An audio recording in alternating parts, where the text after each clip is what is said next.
Sejam muito bem-vindos ao AutoritáCast, o podcast onde a sua jornada valida a sua autoridade. E hoje eu tenho uma grande surpresa para vocês. A minha convidada está aqui, ó.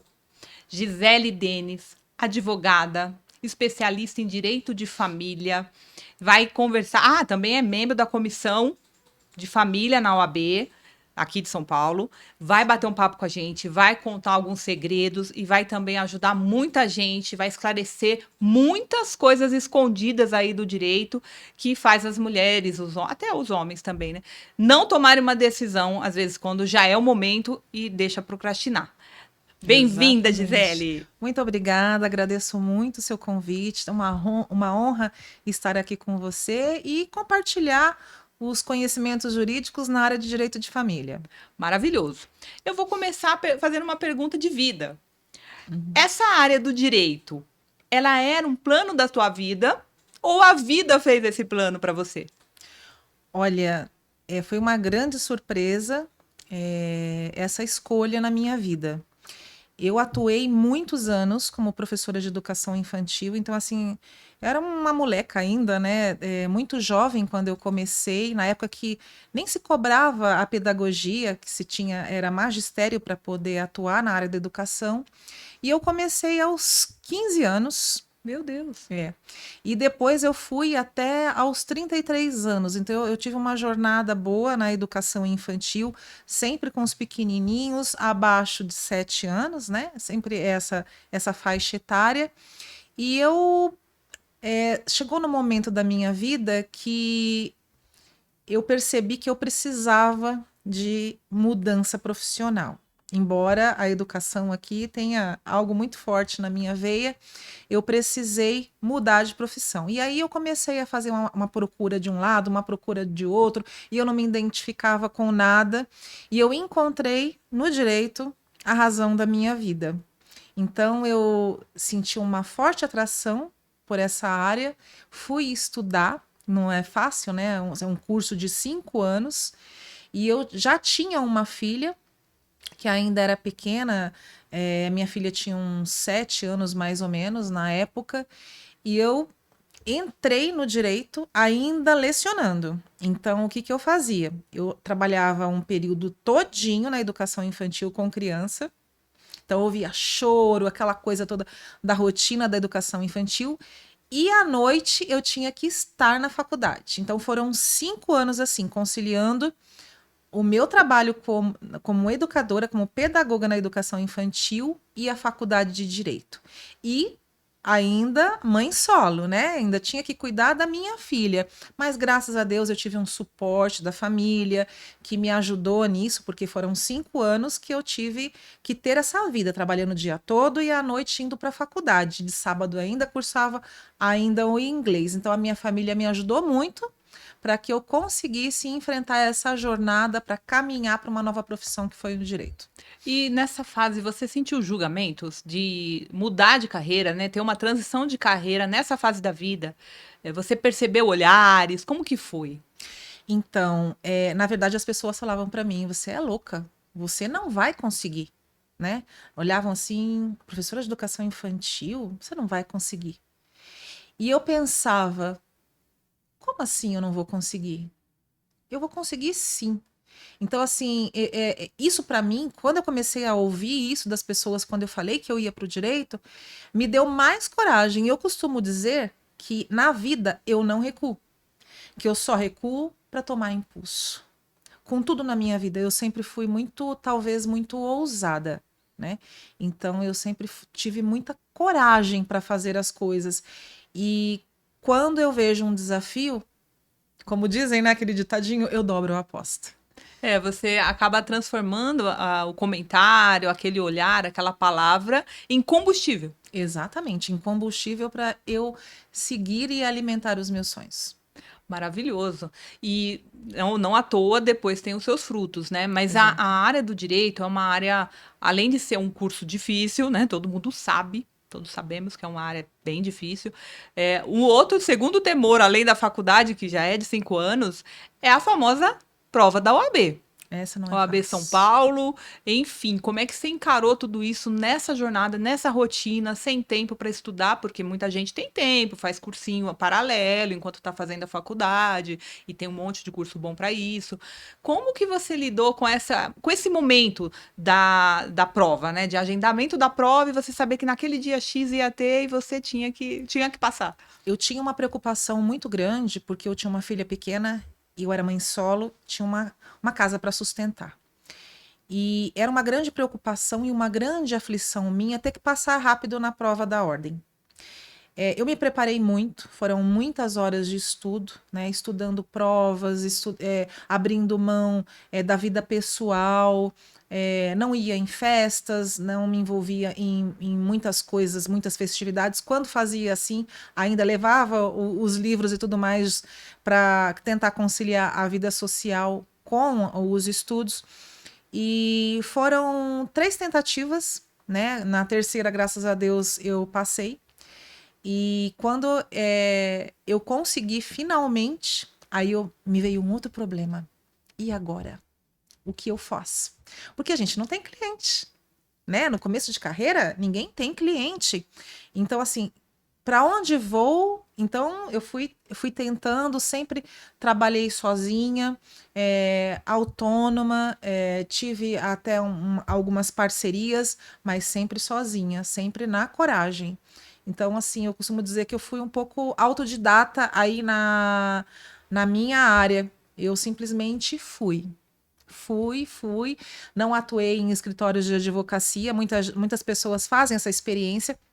Eu não podia, porque eu tinha uma casa para sustentar e eu precisava, né, ter uma renda maior. E quando a gente está no início de carreira, a gente sabe que a renda não é tão boa. Então foram muitos desafios entre conclusão do curso, prova de OAB e trajetória de início de carreira. Essa transição foi muito difícil para mim. Daqui a pouquinho eu primeiro eu quero te parabenizar por essa jornada, mas daqui a pouquinho eu vou voltar da carreira daqui para frente. Mas tem um outro julgamento, a gente falou do julgamento externo, com relação à transição de carreira, à sua maternidade, ao tempo que você tinha, né, um pouco tempo que você tinha para livre para passar com a sua filha. Ainda assim, na época das provas, né, muitas vezes tem que abrir mão até desse tempo também para estudar. Sim. O julgamento interno, a culpa, né? Que muita mãe sente culpa. Ah, olha, eu não tô tendo tempo com a minha filha, tô deixando a minha filha integral na escola. Enfim, como que foi para você lidar com essa culpa da maternidade? Eu tinha que me ausentar muitas horas, né? Tanto para me dedicar aos estudos, como para fazer a faculdade, enfim. E eu sempre conversei com ela de uma forma muito madura, né? E ela sempre entendeu por que que eu estava fazendo tudo aquilo. Eu estava fazendo tudo aquilo por ela, né? Para dar a ela um futuro melhor. Porque, embora eu fosse muito apaixonada pela educação, a renda não era tão boa e eu precisava fazer essa transição porque eu era mãe solo. E como mãe solo, eu tinha dificuldades financeiras. Eu precisava mudar, eu precisava ser forte pela minha filha, mudar essa área. E minha filha sempre entendeu muito o que diminuiu a minha culpa como mãe. Todas as vezes que me vinha à cabeça, poxa, eu tô deixando minha filha para trás, eu lembrava, eu tô fazendo por ela e ela nunca me cobrou. Nunca me cobrou, nunca falou, poxa, mãe, fica um pouco mais comigo, não. Não, não, não, não. Se ela sofreu caladinha. Então, graças a Deus, eu não lidei diretamente com um sofrimento de uma criança. Eu tive uma criança que foi aliada da mãe na transição de carreira. Então, a culpa foi muito menor, porque ela entendeu o meu porquê. O seu porquê, na verdade, era um porquê, Era né? porquê. Isso foi muito bacana. E depois a gente vai chegar nos frutos disso. Claro que deu super certo, né? Mas a Graças a gente vai Deus. chegar lá. Antes de também retomar a parte da carreira, o que eu vejo que pesa muito, que te dá muita autoridade, valida muito o teu trabalho hoje, é você ter passado por tudo que você hoje explica, ensina, orienta, ajuda, multiplica na vida de outras pessoas que, como você, passaram por um divórcio. Então eu queria que você contasse pra gente um pouquinho como que foi esse momento, o que te levou ao divórcio, né? Como que foi esse momento de decisão? Tava sofrido? Você passou por algum tipo de violência, abuso? Como que foi? Não teve traição, não teve violência física, não teve traumas. Eu me via numa situação, num modelo ali de vida que eu não me cabia nele. Eu não me sentia viva. Eu não me sentia inserida. Por muitos anos eu fui muito feliz. Tive um excelente marido. Minha filha tem, graças a Deus, um bom pai, sempre cumpridor, inclusive de suas obrigações, mas tinha a ver com os meus objetivos, com o que eu entendia que era bom para mim. Eu estava num relacionamento vivendo com uma pessoa boa, e isso me trouxe muita culpa, porque chegou um momento da minha vida que eu comecei a ficar depressiva. Como que você se separa de uma pessoa boa? Você muitas vezes se separa quando você está apanhando, quando você é traída, quando você sofre violência patrimonial, que a gente vê tanto aí aqui no direito, na minha experiência jurídica, eu vejo mulheres sofrendo violência patrimonial, violência psicológica, violência física, todos os tipos de violência, e ainda, né, estando infeliz, sendo traída e com condições precárias de vida, não conseguem sair. O meu foi o inverso. Eu estava numa profissão que eu gostava, tinha uma estabilidade já financeira dentro da educação, porque eu atuava numa escola de alto padrão, mas eu não estava feliz. A Gisele estava morta por dentro, mas não tinha coragem de sair daquela relação. Como sair? Para onde ir? Para casa da minha mãe eu não poderia voltar, porque para mim seria uma humilhação eu retornar de onde saí, né? E começar tudo do zero. Então, assim, foram muitas dúvidas na minha cabeça até que eu consegui deixar isso maduro, tive maturidade para começar a pensar. Então, me preparei financeiramente para isso, me preparei psicologicamente para isso, e quando eu me senti madura, que eu falei, agora é a hora, eu simplesmente fui. Aí eu pedi o divórcio, foi bem difícil para o meu ex-marido, né?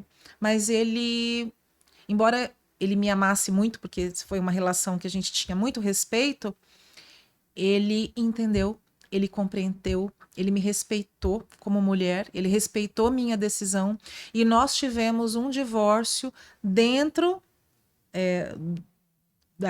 de uma relação um pouco sofrida para ele, do mais tranquila possível. E essa tranquilidade eu trouxe para minha filha, porque eu estava bem, a minha filha ficou bem.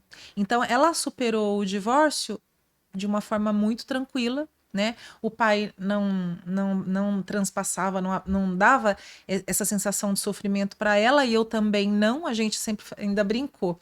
Ó, você vai ter duas casas, são duas casas, dois presentes, né? Você vai morar num apartamento agora, porque eu morava numa casa, então eu tive que mudar toda essa rotina também. E ela eu comecei a levar algumas coisas para ela que ela começou a pensar, poxa, eu tenho uma vantagem aqui, né? Uhum. Eu vou ter dois presentes, duas casas, minha casa tem um condomínio, tem uma piscininha ali e tal. Eu comecei a trazer algumas coisas que poderiam encantar ela, mas a única coisa que ela sentiu falta foi do quarto, do antigo quarto, Do antigo quarto que o dela. outro foi menor. Então, assim, não ficou, graças a Deus, nenhum tipo de trauma nela. Eu levei tudo isso de uma forma mais natural possível e o meu divórcio é o que eu costumo dizer. Divórcio pode ser realizado sem traumas, desde que as partes estejam maduras para isso. E quanto tempo demorou de você para você perceber, para você se dar conta que ali não era mais seu lugar, até o momento de assinar o divórcio? Olha, foi sofrido. Eu percebi que eu não estava mais feliz no casamento, porque eu casei muito jovem, né? Eu casei aos 19 anos. Aos 21, 22 anos eu já percebi que ali não era mais o meu lugar. Mas, como eu te disse, ele era uma pessoa muito boa e eu fui tentando. Aí fui busquei igreja, busquei suporte religioso, busquei suporte emocional com psicóloga, fiz todos os tipos de suporte. A família me apoiava muito para continuar casada e eu ainda sentindo aquela angústia. Então eu busquei muito ajuda, foram muitos anos. Eu fiquei 14 anos casada, foram 12 anos segurando o propósito do casamento. Eu imagino a dificuldade, porque é muito diferente de quem passa, por exemplo, por abuso psicológico, por abuso, até agressão física mesmo, ou patrimonial, enfim, porque a pessoa tem uma razão mais aparente. Então, as pessoas de fora julgam, né? Voltando na palavra julgamento, as pessoas julgam muito. Ah, mas ele é tão bom.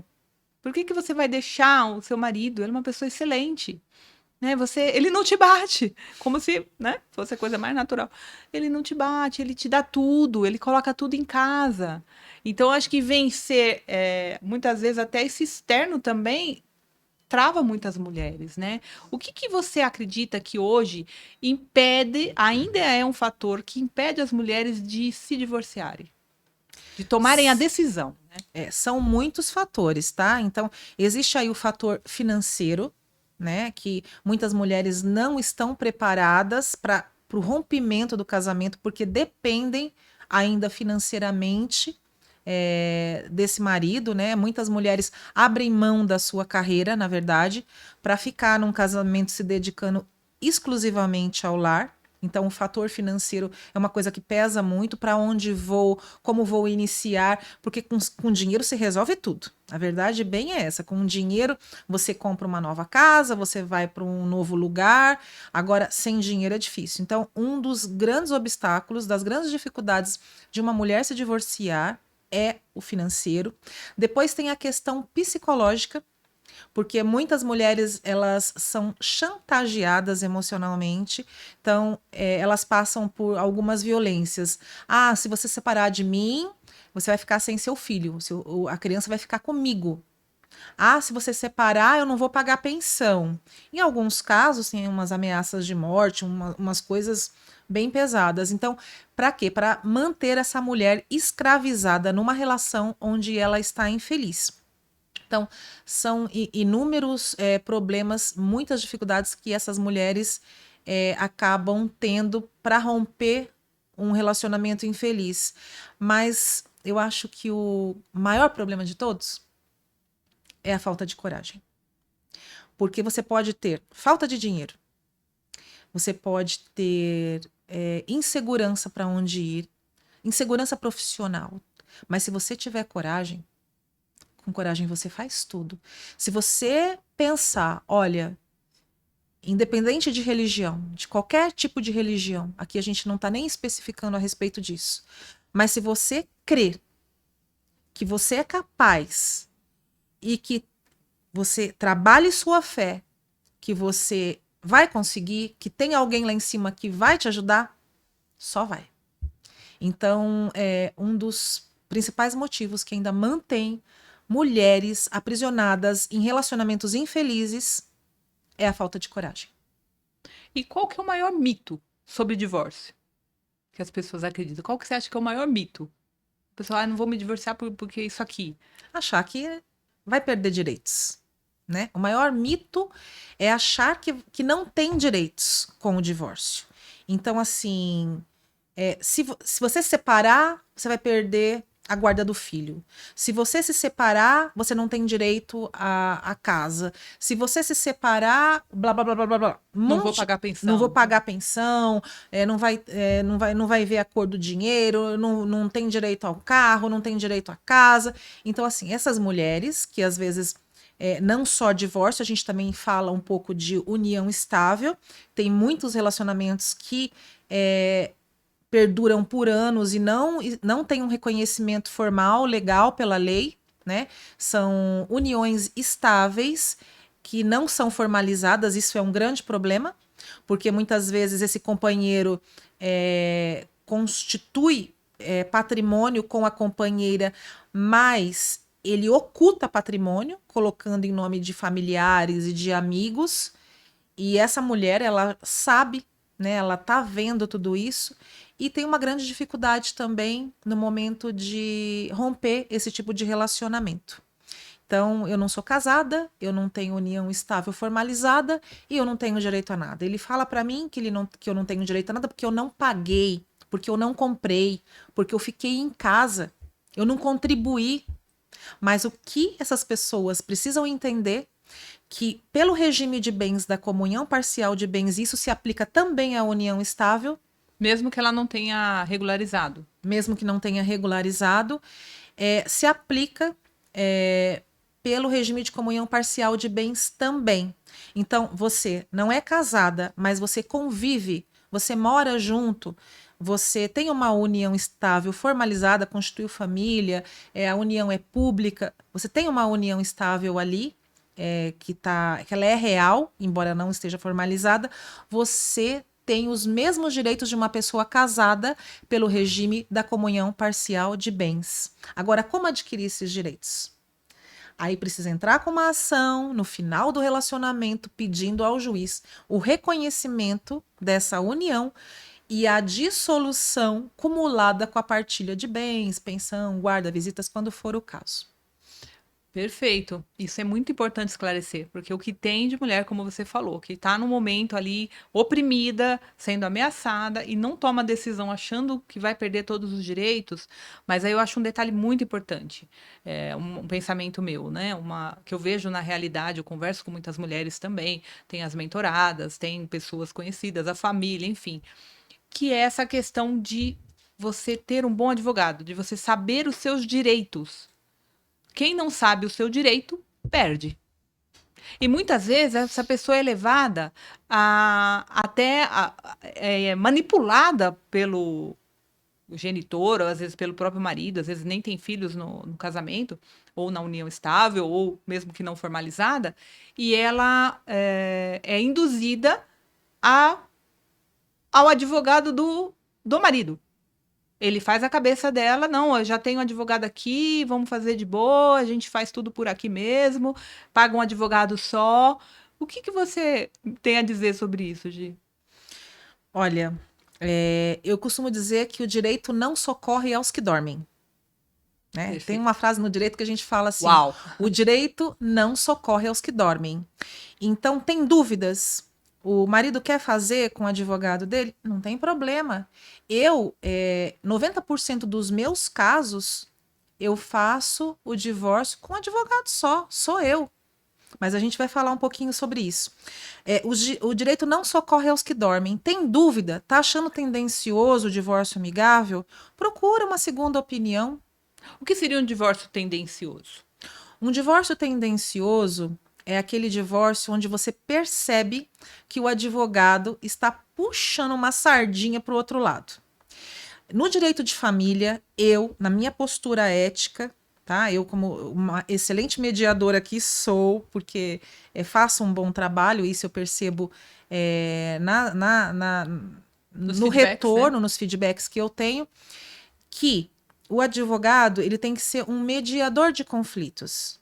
Ele não pode usar a causa como pessoal. Ele não pode tomar partido. Eu já vi muitos divórcios em que eu tive que atuar pela outra parte, tanto com mulher quanto homem, porque aquele advogado contratado por aquela parte estava sendo tendencioso.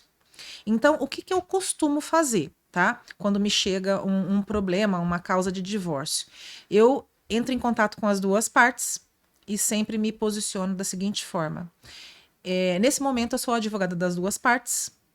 O que você precisar, você pode contar comigo, eu vou esclarecer todas as suas dúvidas.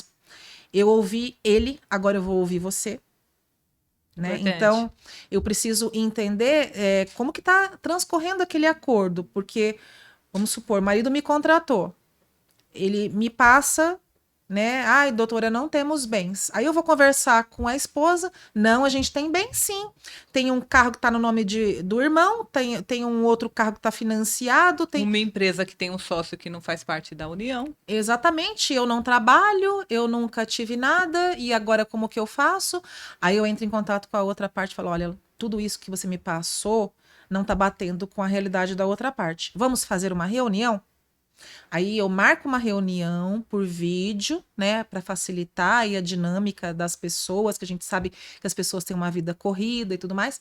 Marco uma reunião por vídeo, ou muitas vezes acontece presencialmente no escritório, mas 90% é por vídeo mesmo. E alinho os termos do divórcio. E já me posiciono. A gente vai aqui simplesmente levantar questões jurídicas. Se vocês tiverem algum problema pessoal, eu vou precisar me retirar. Vocês conversam e depois a gente retoma. Excelente mediadora. Excelente, né? Porque Tem que ser assim. não convém as partes, naquele momento, começarem a brigar com os problemas pessoais, né? Ali não é uma lavação de roupa suja. A gente faz um momento para alinhar os termos daquele acordo do divórcio. E aí, tudo que uma parte tem de dúvida, eu esclareço, o que a outra parte tem de dúvida também eu esclareço, e fica uma coisa limpa, nítida, séria, legal e que transmite confiança e segurança. Então, isso precisa ser feito. Então, assim, tem alguns advogados que defendem que cada um tem que ter um advogado, mesmo no divórcio consensual.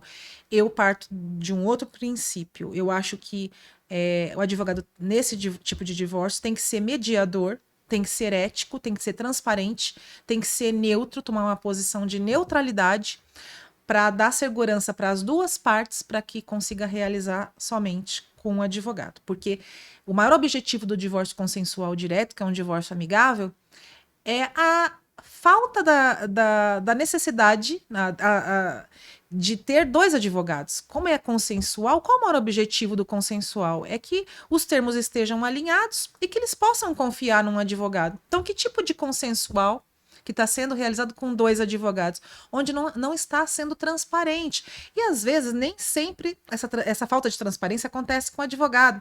Às vezes, a falta de transparência acontece com o marido, por exemplo. Né? Se ele estiver ocultando, não, doutora, mas eu sei que ele tem bens que estão sendo ocultados, nós temos mais isso, mais aquilo, mais aquilo. Então, às vezes, precisa de uma pressão um pouco maior. Mais rígida. Mais rígida. E aí, quando eu percebo que não é possível, aí eu oriento, falo, olha, se você se sente, então, mais segura ou mais seguro, veja um advogado da sua confiança, pede para ele entrar em contato comigo, vamos ver o que a gente consegue alinhar, sempre mediando, sempre acalentando, dando segurança emocional, disponibilidade, né? Que a pessoa que está em processo de divórcio, ela precisa de colo. O advogado tem que dar colo. Se o advogado não der colo, ele não é advogado de família, vai fazer outra coisa. Quer trabalhar com família, tem que ter uma postura acolhedora. Perfeito. Né? O acolhimento, a segurança, a confiança são os pilares do direito de família. Perfeito, porque já é um momento tão delicado, né? Já é um momento de sofrimento. Por mais que seja consensual, né? Numa linguagem mais popular ali, que seja em acordo, que seja uma decisão mútua e tá tudo certo, entre aspas, né? Tem um julgamento de fora, tem ali ainda que seja pequeno, mas existe um sofrimento. Então, esse acolhimento, ele ameniza isso, ele faz com que as pessoas se sintam seguras, como você falou, confiantes, para dar sequência à vida. Né? Há uma nova etapa de vida. Como você falou, eu vi lá te stalkeei lá no Instagram, tá lá, divórcio sem traumas. É isso, não precisa virar um trauma, não precisa gerar trauma em outras pessoas, né? E falando em outras pessoas, temos aí os pequenos, né? Normalmente os filhos maiores não sofrem tanto, não são tão impactados. E muitas mulheres adiam o divórcio por ter filho pequeno. Ou até, às vezes, maiorzinho, mas normalmente é mais quando tem criança, bebê, enfim, envolvido. E aí ela fica ali naquele relacionamento que ela não cabe mais, mas às vezes até sofrendo algum tipo de violência, seja ela qual for, por causa dos filhos. E aí eu acho que um diferencial que na tua área, na tua pessoa, na tua autoridade, que eu vejo assim que é um diamante, é o fato de você ter vindo da área da educação. Ter essa sensibilidade e esse olhar para as crianças, para o bem-estar das crianças, além de ter passado por isso, né? De ter se divorciado com uma filha pequena. Então, o que você acredita, né? Que nesse momento é mais difícil para essa mulher com filhos? É a questão da guarda, é a questão do medo de perder a guarda, ou de não poder dar uma vida financeira para esse filho, de gerar traumas nesse filho. O que que você acredita que acontece? E também o que você orienta para essa mulher que está passando por isso?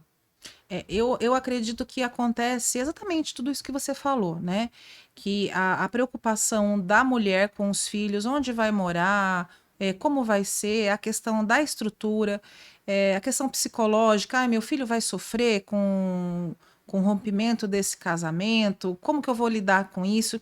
Mas um fato que eu vou levantar aqui é que a forma com que você lida com isso é a forma com que seus filhos vão lidar também.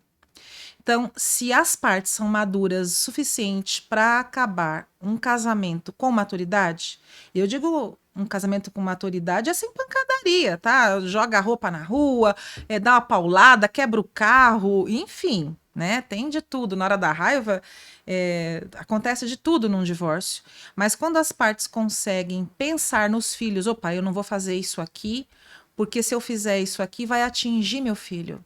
Se eu bater no pai dele, se eu quebrar o carro do pai, se eu botar fogo na roupa, se eu jogar tudo na rua, meu filho vai ver isso. Até mesmo se gritar, né? Ficar gritando ali um com o outro, né? Agressão Exato, verbal. essa discussão, né? Muitas crianças ainda colocam a mãozinha no ouvido e se encolhem e depois precisam passar por situações de terapia. Sim. Então, o problema do divórcio com filhos é resolver de forma madura, é resolver de forma segura para os filhos. E eu tento passar isso, né, quando eu faço um acolhimento, por exemplo, com uma mulher que está sofrendo, mas eu tenho os meus filhos, eu não tenho profissão, ai, doutora, eu não sei se eu vou conseguir sair disso agora, eu estou insegura, eu vou pensar mais um pouquinho. Então, o, a postura é dar acolhimento. Cada um vai fazer no seu momento, mas eu percebo que algumas vezes as pessoas se sentem mais leves após uma conversa acolhedora, né? Olha, você me fez me sentir agora mais calma. Eu tô agora um pouco, eu vou pensar um pouco mais, ou eu tô decidindo por isso, mas passar essa segurança, como pedagoga que sou, como advogada que sou também, e, e mostrar que esses filhos vão ser protegidos no divórcio. Então, o que que a criança tem no divórcio de proteção jurídica? A criança tem direito à pensão alimentícia, que é um direito irrenunciável, que está na Constituição. Então, quando eu faço um divórcio, por exemplo, quando é amigável, ou quando é litigioso, a mãe não quer arrumar confusão com o pai da criança, não, não, não, não, não, não. Pode tirar, doutora, a pensão que eu não quero. Paulo, é direito irrenunciável. É direito do menor. Ministério Público não admite praticamente divórcio consensual sem fixação de pensão alimentícia. Salvo se já foi fixado em ação própria. Porque às vezes acontece o seguinte: o pai da criança sai da casa, né, por uma questão assim até de proteção emocional das partes, e a criança fica sem proteção, né, financeira. Aí a mãe vai e entra com pedido de pensão alimentícia, mas não realizou o divórcio ainda não chegou o momento, né, para Uhum. ela de fazer esse rompimento. Então, faz a fixação da pensão. Quando essa pensão já foi fixada antes do divórcio, ok. Aí dá para fazer um divórcio sem a fixação da pensão, porque já foi fixada em ação anterior. Agora, quando está começando ali tudo do zero, não dá para abrir mão de um direito que não te pertence. É direito do menor, está na Constituição. A gente só pode abrir mão de um direito quando pertence a nós. Quando pertence ao menor, o Ministério Público, que é um órgão protetor dos direitos dos idosos, direito das crianças, ele interfere nos autos e ele se pronuncia, ele dá um parecer a favor da fixação. Aí a gente precisa informar o valor da pensão. Então, nunca num divórcio essa criança vai ficar sem proteção. Ela é protegida pela pensão alimentícia, que é fixada tanto sobre os rendimentos líquidos do genitor ou sobre o percentual de salário mínimo quando ele é autônomo, por exemplo. Na situação de desemprego também, então a criança vai ficar amparada nas 3 situações de vínculo empregatício, de ausência de vínculo empregatício, na situação de autônomo. Tem a questão da guarda, com quem que essa criança vai residir, né? Quais são os dias de visita que esse genitor vai poder conviver com a criança, porque a criança precisa de pai, precisa de mãe. Às vezes acontece o contrário também, vai morar com o pai, é a mãe que vai precisar visitar e pagar a pensão, enfim. Então, todos esses direitos são fixados no divórcio. A proteção da criança é fixada no divórcio. Então, esse olhar, né, eu sempre direciono para isso. Como que tá sendo esse divórcio para os pequenos? Tá acontecendo muita briga? Opa, então eu oriento, vamos parar, pensa nos pequenos, no trauma, na terapia que você vai ter que fazer depois futuramente para resolver isso. Vamos fixar os direitos. Ai, doutora, mas eu não tenho renda agora, eu preciso comprar uma nova casa, a minha situação financeira. A sua situação financeira é uma coisa, a proteção dos seus filhos é outra coisa. Então, a proteção da criança no divórcio, para mim, é meu maior objetivo, que o meu propósito de vida é esse, trazer sempre a proteção da criança no divórcio. Os adultos, eles se viram. Os adultos, em algum momento, eles se resolvem. Agora, os pequenos precisam, no mínimo, ter proteção jurídica.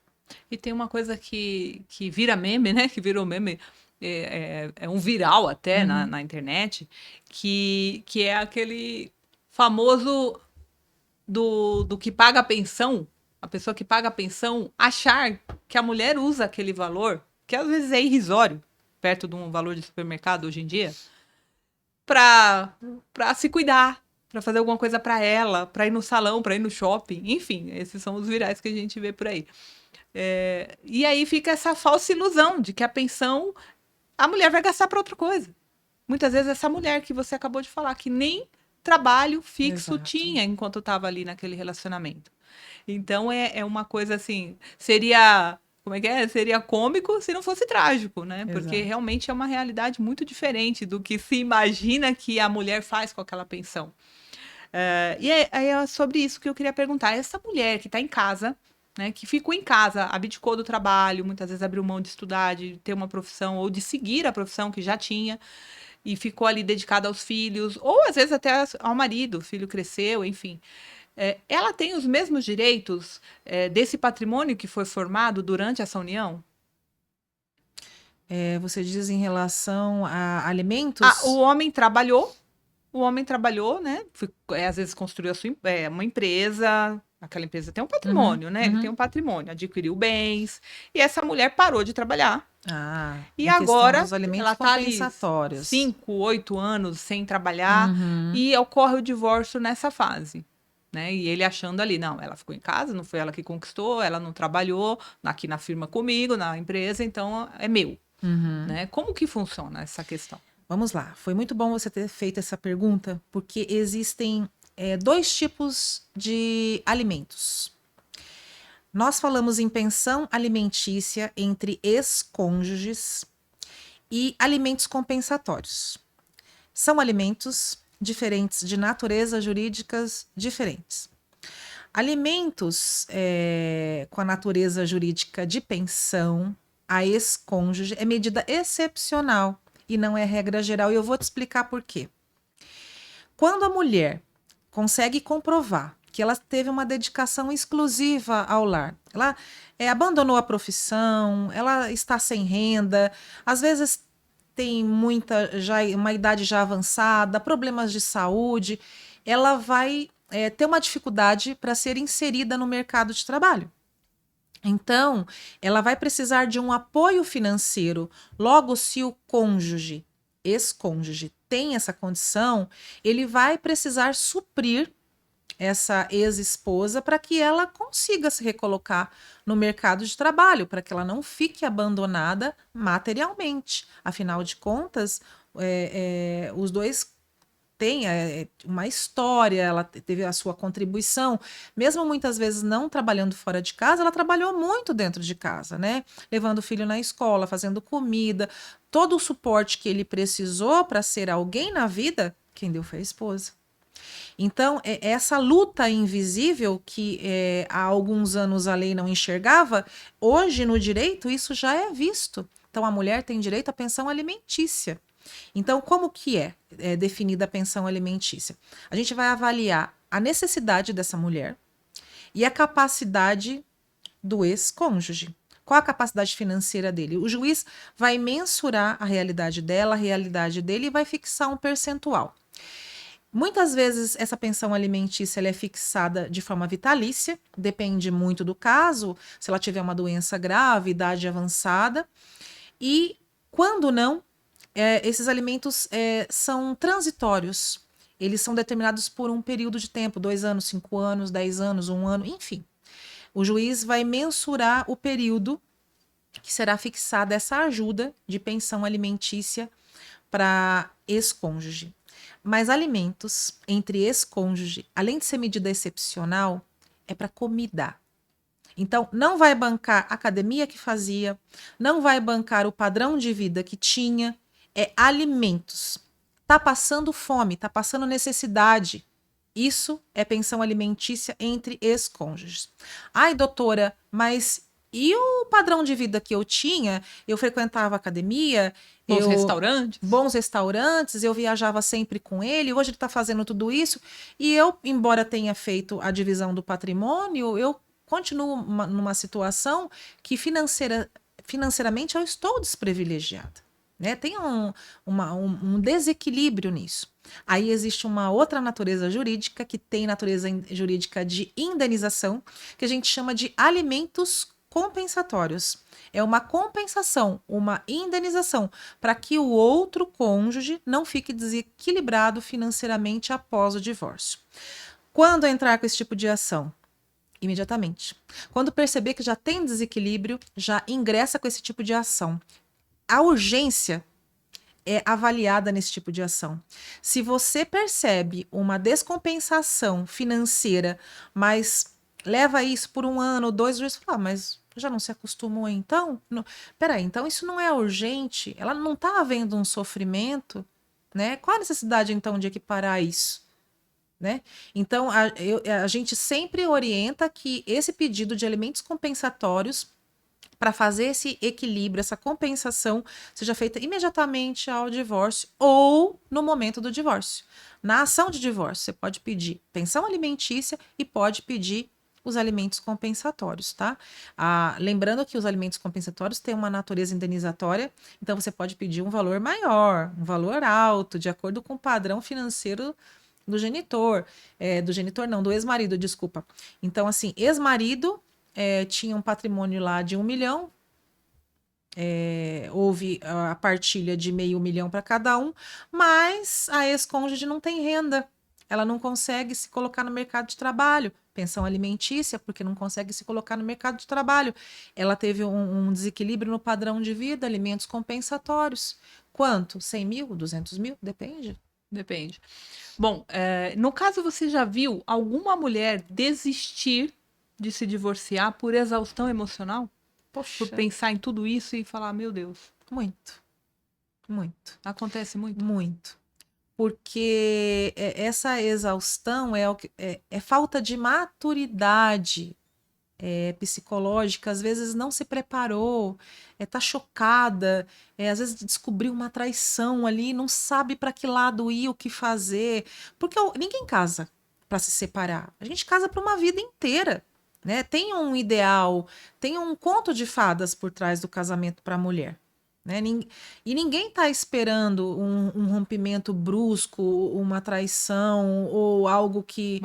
Maus tratos, um tapa porque você foi olhar algo que ele achou que não devia. Enfim, isso acontece muito. Então, ninguém está preparada para um divórcio. E o papel do advogado de família é preparar emocionalmente. Se ela vai fazer a tomada de decisão ou não, a gente não pode interferir nisso, mas preparar essa mulher emocionalmente para a situação que ela está vivendo. Muitas vezes você falou da falta de maturidade e aí cabe essa orientação. É o que você falou, é a orientação, é o acolhimento. Exatamente. Porque é isso que vai dar segurança para a tomada de decisão. Alimento jurídico, para saber quais são os seus direitos, e o alinhamento psicológico, porque muitas vezes essa mulher não tem para onde ir, não tem com quem conversar. Às vezes é um familiar que critica o fim do casamento, que é muito comum, porque a gente vem de uma cultura que a mulher tem que aguentar tudo. Sim. Mulher não tem que aguentar tudo. O seu lugar é o lugar onde você está feliz. Você acredita que isso mudou um pouco, assim? A gente sabe que continua, infelizmente, né? Tem o patriarcado, tem toda uma cultura, né, aqui no nosso país, enfim. Mas com o divórcio, o pessoal brinca hoje em dia, né, que dá para divorciar no cartório. Sim. Você acha que essa realidade mudou? E fala um pouquinho desse divórcio no cartório. Tá mudando, na verdade, né? As mulheres hoje, elas estão tomando consciência do seu valor, do seu alcance na sociedade, das suas conquistas. Tem toda uma questão aí que a mulher está tentando se desvincular dessa cultura de que tem que aguentar tudo no casamento. Então tá melhorando, tá melhorando, tá melhorando. Mas ainda a gente vê pessoas jovens ainda com uma cultura de que precisam aguentar tudo. Mas o direito evolui conforme evolui também as mudanças sociais. Verdade. E nós temos muitas formas de divórcio hoje, e uma delas, dentro da forma consensual, que é amigável, é o divórcio em um dia. Então, quando as partes estão de acordo, olha, realmente esse relacionamento não vai dar para levar, vamos tentar melhor então se separar, e se for o caso, né, se um dia voltar, volta, mas nesse momento agora é necessário esse rompimento, porque tem casais que voltam, né? Sim. A gente, é difícil, mas acontece. Meus pais se divorciaram e voltaram, gente. Acontece. Acontece, né? Mas é uma outra geração também.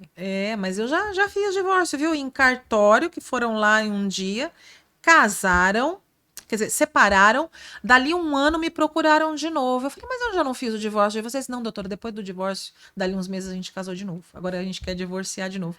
E Meu Deus, 2 divórcios foi. da mesma A casal. esposa virou pra ele e falou assim, agora eu vou te falar, eu não caso mais, mas olha, eu vou te dizer. Esse mais um trágico, cômico se não fosse trágico, Pois né? mas acontece, né? Sim. E cada casal tem aí uma dinâmica. Então, existe o divórcio em cartório, que a gente chama de divórcio extrajudicial, porque não é feito dentro da esfera judicial. É feito dentro de um outro ambiente, que é dentro do cartório, e é feito em um dia. Esse tipo de divórcio, ele resolve rapidamente o divórcio, né, que vai lá em um dia, em 1h30, mais ou menos resolve tudo. Então, precisa estar as partes presencialmente, o escrevente do cartório e um advogado. Todos os tipos de advogado, hoje, pela nossa legislação, só podem acontecer na presença de advogado. Seja cartório, seja online, seja Isso é muito importante. litigioso, enfim. Porque as pessoas muitas vezes acham que porque está fazendo no cartório, é o cartório que vai resolver. Não, tem que estar lá a presença do advogado. E ainda esse divórcio extrajudicial que é feito em um dia, existe hoje uma outra modalidade, que é o divórcio online. Através do seu celular. Você pega o celularzinho, esse que a gente utiliza, o celular, baixa um aplicativo chamado e-notoriado, tá? Que tem que ser realizado com o cartório de notas. Então, as partes baixam o e-notoriado no celular, e isso é um assinador digital. O cartório, no dia do divórcio, que tiver agendado o divórcio no horário, entra por videochamada. Meu Deus, como as coisas estão modernas, né? Eu já vi isso para escritura de imóveis, eu não sabia que dava para. Pois eles fazem tudo hoje também no cartório. E aí entram as partes por videoconferência, lê a minuta, aí é gravada a leitura, inclusive, e tudo mais. As partes fazem a conferência, abrem o aplicativo, fazem a conferência da minuta e clica lá no verdinho, assinar. Tá assinado digitalmente. Divorciou pelo celular. Pelo celular. Baixa o aplicativo, averba no cartório, porque tem que constar isso na certidão de casamento, tá feito. Então, assim, a legislação, ela está avançando de acordo com a necessidade da sociedade. Sim. Então, nós temos aí uma cultura ainda que temos que aguentar o divórcio a qualquer custo, mas Estamos desmistificando isso e evoluindo, né? Esse tipo de relacionamento é para consumar relações felizes. Maravilhoso. Então, aproveitando esse gancho, agora para um recado final, eu quero que você olhe naquela câmera e dê um recado para essa pessoa, para essa mulher que muitas vezes está num relacionamento que ela já não cabe mais ali, ela sofre algum tipo de abuso, ou, assim como aconteceu com você, ela não sofre nenhum tipo de abuso, mas ela não está feliz, ela não se sente mais naquele relacionamento. Eu queria que você deixasse um recado para essas mulheres. O que que elas devem fazer? Primeiro, busque orientação jurídica. A orientação jurídica vai te dar o verdadeiro suporte que você precisa. Vai te mostrar os direitos que você tem como mulher no pós-divórcio, seja com pensão alimentícia, alimentos compensatórios, vai te mostrar todos os direitos dos seus filhos, vai te dar o suporte humanizado para que você consiga fazer esse rompimento com segurança, com boa autoestima e com coragem. Então, buscar um suporte jurídico é fundamental e indispensável no pré-divórcio e sempre que você houver necessidade também, porque muitas vezes o pós-divórcio também precisa, viu? É o que você falou, né? Buscar esse suporte jurídico. Mas, infelizmente, assim como em todas as áreas, nós vemos bons profissionais e não tão bons assim. Então, além de procurar, eu acho importante ela verificar referências.